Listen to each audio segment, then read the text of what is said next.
It seems today more than ever, there is some kind of deficiency in thinking that is causing confusion, frustration, and even fear among the masses. We're going to talk today how to address that, essentially how to handle being surrounded by stupid. I'm Justin Hitt with Inside Strategic Relations. There seems to be some kind of mind virus that's dumbing down decisions. Literally stupid people everywhere. Now, I was thinking about some of the examples of this, but what I try to do in these presentations is maintain politically neutral as possible. And I do that because very often the conditions in which I identify a problem will be biased by your belief system. And then if I trigger something in your belief system, you may not see the underlying point that both sides have the problem. All sides have the problem, whether you're a Republican or an independent or a libertarian or a liberal or whatever the titles are. You're going to notice, for example, a presidential candidate now and in the past may say something that is verifiably incorrect and nobody calls them out, or they get excessively called out for something, or they get made fun of for something. And within the campaign itself, and since I'm trying to be careful here, I can't point it out, but within the campaign itself, people will be complete enemies. And then after the campaign is over, they'll be best of friends. This is theater at the best, but complete ignorance at the worst. And it happens in how we address issues like fentanyl, individuals' decisions to do looting, economic policy that doesn't have the intended effect. It actually creates an unintended effect. We have the problem where we have blind obedience to not only political parties, but general belief systems, and individuals are not open to new perspectives or even reason. In fact, the social norms reinforce behaviors that are counterproductive to individual activities. And that's another point here. Part of the problem is that if you telegraphed out the behavior that some people are participating in, it would not improve their situation and may even be detrimental to the long-term outcomes that many people desire. Now, what do we do about this? Because it is a problem. We see people do things like, for example, corporate scandal, millions and billions of dollars of customer service, customer activities, and then they cheat the customers to make a little bit extra money. Now, of course, they're not going to get in much trouble because when the regulatory agency finds out, their fines are a fraction of the gain. But again, companies still do this. Now, what if these politicians, corporate executives, leaders in your community are actually not stupid? What if they're just functioning in their own self-interest? They're not performing the duty in which they were assigned, but they're performing the duty in which serves their underlying needs and interests. It's part of a deception. So now they don't look stupid on purpose. They may try to look more like a common person rather than a political elite. They might try to look like they're part of the crowd. And that's because corporate executives and politicians and those folks are the minority when it comes to occupational positioning. They're the minority. They're at the top of the pyramid. And so what if this dumbness that we're seeing, this mind virus and confusion that we see among people, is by design and actually a function of serving their own interest or maintaining the power that they have? See, that's something you have to consider. In Inside Strategic Relations, we talk about how to look at the world around you objectively in order to determine what path you should take based on facts, not fantasy. Well, what if you're the only one noticing? Or maybe you're just now noticing, like George Carlin used to say, there's a party and you weren't invited. And so what if the stupidity that you're seeing is the result of insider behavior that you simply don't understand the plan? Now, this can go positive, this can go negative, but if they were moving in a positive direction, you wouldn't think they were stupid. See, our perception of someone else's intelligence is reliant on our own perception of self. So if you're a highly intelligent person in a particular field, and you see somebody in the same field doing something that is counterproductive, something that doesn't produce the outcomes that they're looking for, something that is not well informed, it's going to look stupid to you. But then again, someone who is not well informed looking at your behavior, even though you're performing correctly, could think that you're doing something that is counterproductive. This is the thinking. This is the critical thinking that we're talking about here. Because when you can unlock this, you can actually see opportunities. See, if you've looked at the facts and you've done the homework and you realize that they're lying to you, they may even despise who you are. They may despise what you believe. They have a cognitive bias or a prejudice. Then you can realize that sometimes this is pure manipulation. It looks dumb to you. Why are they making that dumb decision? Why are they doing these stupid things? Well, again, they have their reason for doing these things. And now finally, they could actually just really be stupid. Very low IQ. They don't have experience in the area in which they're working. They're not confident in themselves. They want to be in charge of something that's far beyond their capabilities, far beyond their knowledge. All of these things have to be considered. Now, without considering these underlying factors, very often we have some default responses. And we'll talk about those right now, because at the end of this, we're going to cover kind of an action plan to make sure you're making good and valid decisions for the information available to you, and you're not falling into mental traps or misinformation or distractions that are designed to keep you from figuring this stuff out. Because anytime there's conflict, anytime there's money moving, there's opportunity. And if you want to gain influence in a marketplace, if you want to lead the field in your area of business, if you want to be a recognized expert, you've got to understand what's going on in society. And you cannot make these mistakes of doing what regular people do. So the first thing folks tend to do when they see a stupid person is if they see enough of them, they'll just decide to drop out of society. There are many times where I would just love to live in the woods and not have to deal with people. Then again, where would my external resources come from if there's no external world? If I'm foraging my own berries and living in the woods in a loincloth and ashes. There have been times in 1970s, 1960s where people dropped out of society. There were also beatniks before that in the 1940s, 1950s. There was the whole hobo revolution where people just dropped out of society. Now, if you see the trend of people dropping out of society, maybe you can monetize that. A lot of Airbnbs are monetizing the experience of being away and being out in nature. But again, just dropping out of society without thinking further, you're going to miss out on opportunity. Next, you could silence the other party.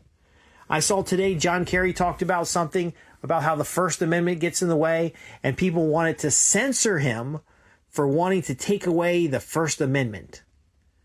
Now, I'm completely simplifying the conversation, but to silence one person who's advocating silencing another, then everybody's going to be quiet and people are still going to take the actions and behaviors they think are most appropriate for their belief system, most appropriate for their personal benefit, most appropriate for the world in which they grew up in or they so much desire. So again, we don't want to silence the other voice. I'd rather hear you speak and know you're stupid than have you hidden or feel pressured not to say something. Next, what do? They put those folks away for their own good.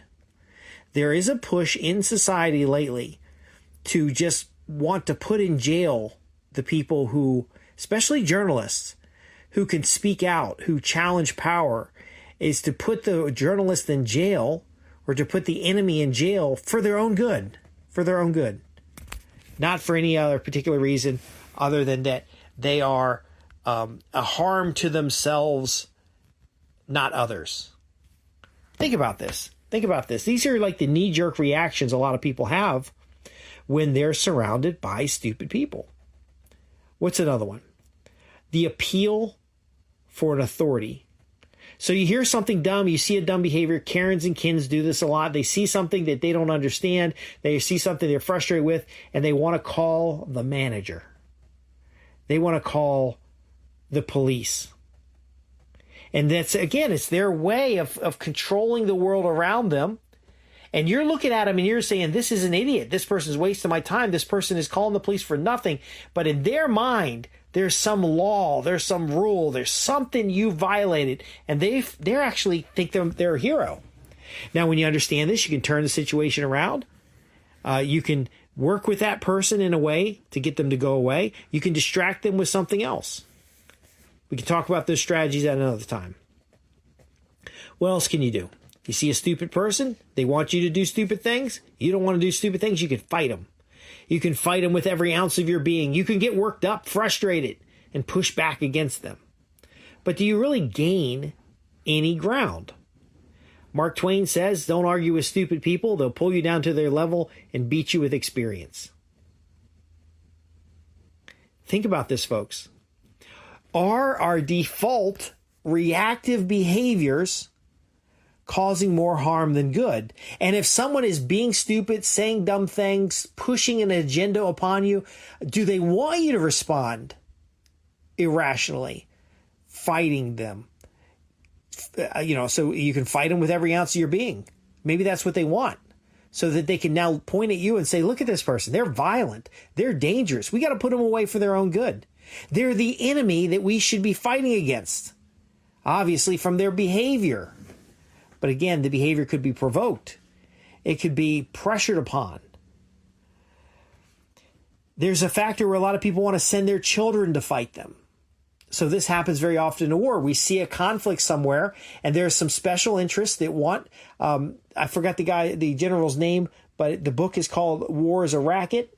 And they talked about how the Standard Oil crisis and how the bananas in these what we call banana republics today were some special interests that wanted the government to intervene. They had an appeal to authority, and the authority thought, well, it's going to help us, so we're going to intervene and we're going to send in troops. And in fact, it's violating people's rights. It's misuse of tax dollars. It's an unapproved, but very often justified after the fact, activity that's pushed off on somebody else. Now, again, there's a lot of people there's a lot of ways that you can react to stupid people, especially in a political environment, especially when it comes to civil unrest, especially when it comes to economic or global policy. And I could go into many of those, but let's talk about the actions. What can you do? What can you ask? What can you do to enter perspective in order to avoid being taken advantage of, even abused, or even made fearful of what you're seeing when it comes to stupid people? People that are difficult, people that are hard to work with, whether it's a corporate environment, whether it's a political environment, whether it's in your local town or even your family. What can you do? And I'm going to go over a few of these items, and then I'll give you a resource that you can get more details for free. First off, you can take action in the sense of asking, how might you be manipulated? So you see something and they're doing stupid, or how might that behavior on their part be manipulating ideas and concepts, be manipulating your perception of the situation, be manipulating other people's perception of you? Very important question to ask. Number two, you can ask, where is the profit in this? There are very often I will fall down a rabbit hole chasing something, and I'll discover something I didn't want to find. And this is okay when I'm in a risk management situation and I'm looking at maybe human resources risks associated with COVID. I'm maybe looking at insider threats associated with an activity that happened at a different company, or technology threats. It's okay when you're doing risk management to fall down the rabbit holes at times, but you still got to ask, where's the profit in this? And now, what types of profit are we talking about? We're talking about profits that protect your personal interest, of safety, of sound mind, of financial growth. Where's the profit in this? Next, we want to challenge the facts and the conspiracies, because unfortunately, there's been a pretty good track record on things that have been called conspiracy that turned out to be true. I did a commission report in 2019, the end of the year, about COVID, and we were looking at human resources risks and the origination of the virus, And it was a private report that I put together, later started publishing some of the materials in coordination with the people I wrote the report for, and just because some of the facts were coming out. And many of those facts got me banned from social media. Many of those facts got other people discredited and laid out in the news as heretics and as people that didn't know what they're talking about. And turns out, and a year or two later, they were right. Now, again, if I go into each of these individual points, your cognitive bias will cause you to miss the underlying point, is that there's more behavior you can take to resolve the situation than they can lie about or pressure. Like I said, I got 8 points written down here. There's more points that we can talk about later. Here's one other item. I'll let you know what the offer is here, free offer, and then we'll go on from there. You can set yourself up for success without them. This is important. I see this a lot when there's economic crisis. A lot of people want to participate in the economic crisis. They want to be part of the crowd, when my mindset is to just set up a parallel economy and opt out of their nonsense.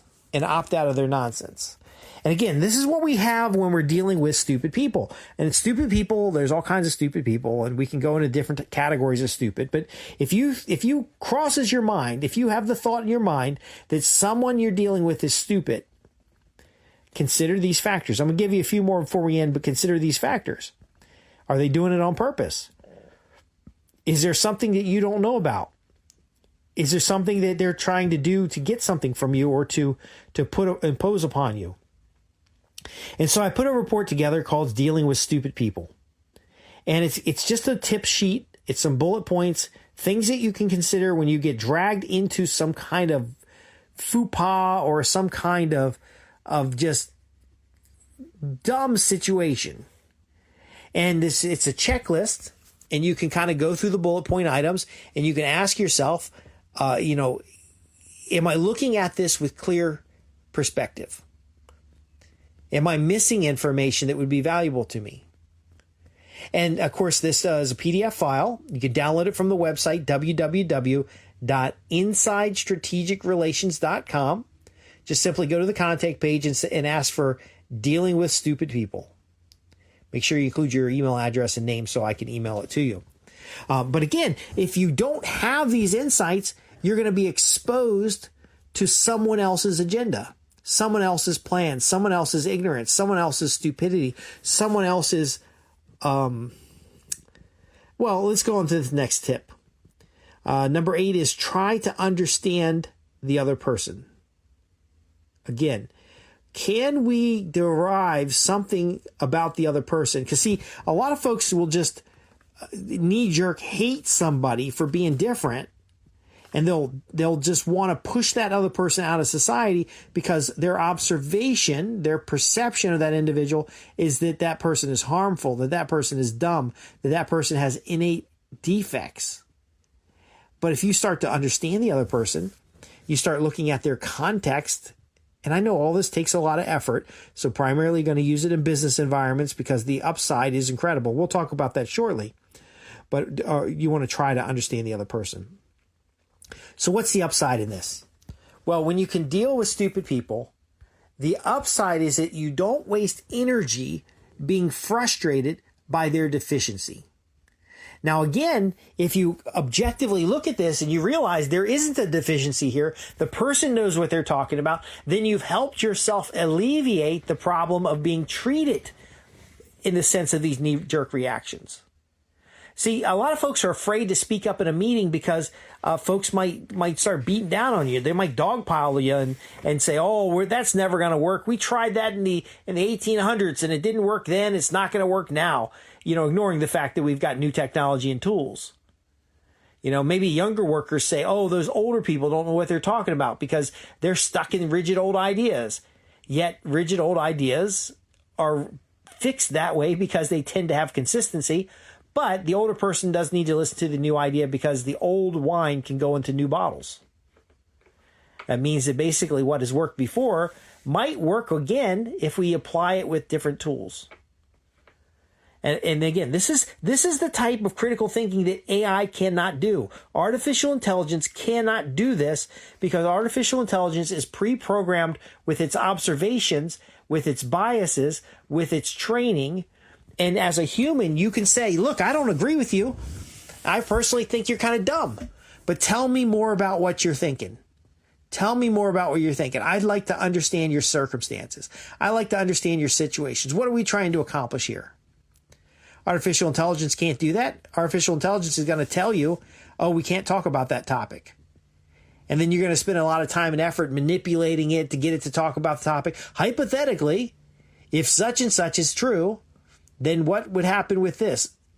Again, folks, we want to first be able to identify if somebody's actually stupid.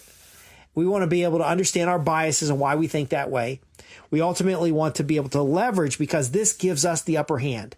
This gives us the influence in a situation. We can change our language. Sometimes when I call technical support, they want to just tell me to turn it off and turn it back on again. Reboot the router. And I can converse with them, understanding they're probably reading a script, and get to the next level of support, or to get somebody to look at it in a different way that's going to give me perspective to solve the underlying problem. Now, a lot of times in dealing with stupid people in corporate environments, we can use an issue management approach. We can use a communications approach. This tip sheet that we're offering you helps you kind of have a library of potential approaches, kind of have a library to approach this situation with new and fresh ideas so that you don't get trapped in the knee-jerk reactions or be punished or canceled or excluded because of other people's poor and limited understanding of dealing with stupid people. Remember, you could be the stupid person too. I could be giving you a podcast today, and you can use the information we're sharing here, and you look at this, and in your own mind, you say, well, Justin doesn't know what he's talking about.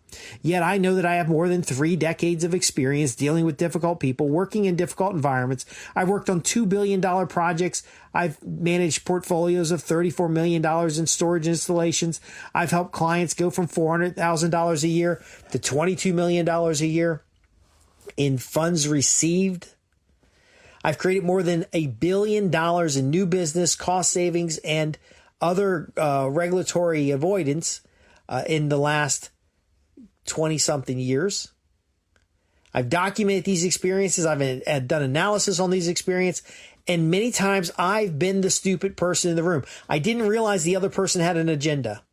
I was too transparent because I wanted to converse with somebody who I believed was thinking rationally. But no, they were thinking about their long-term benefit, not the mutual value and benefit that we talk about here. Again, if you'd like to get a copy of this, Dealing with Stupid People, it's a tip sheet, and it has a bunch of different ideas and concepts to look at a situation differently so that you can develop that influence, develop that control, develop that authority to move a situation forward.